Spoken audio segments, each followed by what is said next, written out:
Почитувани ученици, јас сум наставник Маја Стојановска од Општинското основно училиште Лазо Ангеловски од Скопје. Денешната наставна единица е правила за акцентирање на туѓите зборови. Кои се целите? Да ги проширите своите знаења за акцент, односно да се запознаете со акцентот на туѓите зборови и правилата на акцентирање на туѓите зборови. Но претходно да се потсетиме на веќе наученото. Што е фонетика, што е акцент и кои се правилата за акцентирање во македонскиот литературен јазик. Фонетика е дел од науката за јазикот која ги изучува гласовите, како се создаваат, како се изговараат и како звучат тие. Глас е најмал и неделив дел од зборот. Во македонскиот јазик има 31 глас. Во нашиот јазик секој глас има свој знак, односно има 31 знак и 31 буква. Сите гласови на еден јазик го сочинуваат гласовниот систем, а сите букви – азбуката. Во секој јазик гласовите се делат на самогласки и согласки. Поутаму и нашиот јазик има 5 самогласки и 26 согласки. Помалите делови од зборот се нарекуваат слогови, односно со образување на еден или повеќе слогови се образуваат зборови. Носител на слогот во зборот е самогласката. Во еден слог може да има само една самогласка. Акцент е нагласување, односно позасилено изговарање на определен слог во зборот. Акцентот во македонскиот стандарден јазик е динамичен, затоа што еден слог во зборот се изговара со засилен, односно нагласен тон. Тој е определен, бидејќи постојат правила за местото на акцентот во зборовите. И тој е третосложен, зашто се врзува за третиот слог од крајот на зборот, но тоа се разбира е возможно само кај трисложните и повеќе сложните зборови. При зголемувањето на бројот на слоговите во зборот, акцентот го менува слогот според правилата за акцентирање. Например, збор, зборови, зборување, зборувањето. Забележувате дека со зголемувањето на зборот со определен слог, акцентот го задржува правилото на третосложно акцентирање. Акцентот што се врзува за определен слог во зборот се вика определен акцент, а самиот тој слог се вика акцентиран слог. Знакот за бележење на акцентот се вика акцентен знак и се пишува со надреден знак свртен надесно над самогласката во акцентираниот слог. Кои се правилата за акцентирање во македонскиот литературен јазик? Кај едносложните зборови акцентирањето се врши на единствениот слог. Кај двосложните зборови акцентирањето се врши на вториот слог од крајот на зборот. И кај трисложните и повеќе сложните зборови се акцентираат на третиот слог од крајот на зборот. Отстапување од третосложното акцентирање имаме кај глаголскиот прилог, одејки, свирејки, гледајки и друго. Кај прилозите за време, годинава, летово, зимава, деминутивните приложки образувања малкунза, толкунза, кај имињата на месеците, септември, октомври, ноември, декември, јануари, февруари и кај некои туѓи зборови за кои што ќе зборуваме подоцна. Туѓите зборови во нашиот јазик навлегле и навлегуваат со посредство на друг јазик. Туѓите зборови се преземени и навлезени од други јазици, па затоа и се нарекуваат туѓи, странски зборови или заемки. Во македонскиот јазик туѓите зборови се акцентираат на 3 начини. Првиот начин – туѓи зборови кои се акцентираат според нашите акцентски правила. Вториот начин – туѓи зборови кои не се вклопуваат во нашиот акцентен систем. И кај третиот начин, туѓи зборови кои се согласуваат со нашиот акцентен систем, но и со домашниот акцент.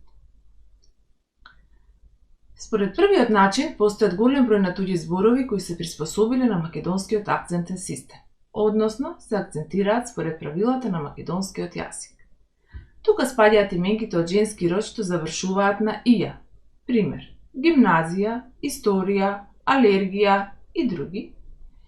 Именки што завршуваат на ика, граматика, математика, драматика и друго.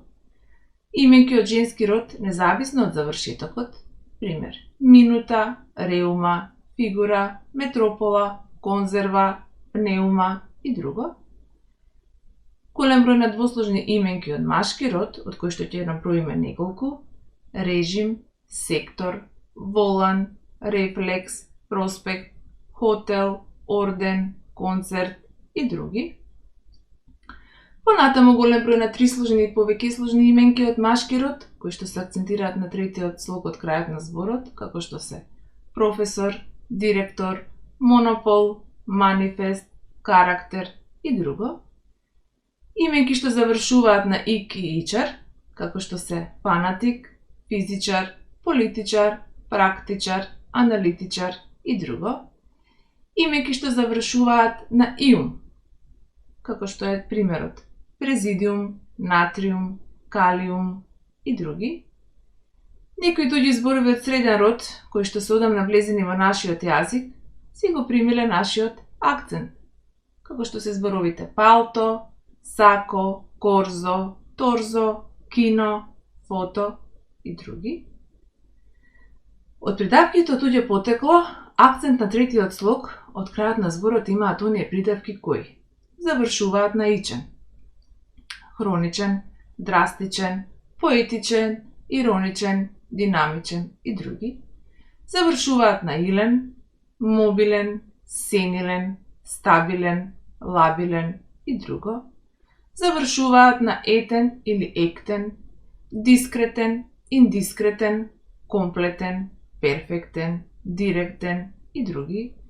Завршуваат на урен, ажурен, дежурен, азурен, културен. Понатаму други придавки како и вообичаено акцентирањето е според македонскиот акцентен систем, како што се примерите масивен, пасивен, приватен, монотон и други. Според вториот начин, има голем број на туѓи зборови кои го задржале акцентот на јазикот на кој што му припаѓа, односно не се акцентираат според правилата на македонскиот акцентен систем. Кај нив има одстапување од третосложното акцентирање. Од нив се изделуваат туѓи зборови со акцент на првиот слог од крајот на зборот и вториот слог од крајот на зборот. Туѓи зборови кои се акцентираат на првиот слог од крајот на зборот се зборовите кои што завршуваат на е, о, у или и, како што е пример аташе, реноме, купе, сиже, тире, ателје и други. На првиот слог од крајот на зборот се акцентираат и туѓи зборови што завршуваат на согласка. Пример: апарат, жетон, режисер, колектив и други.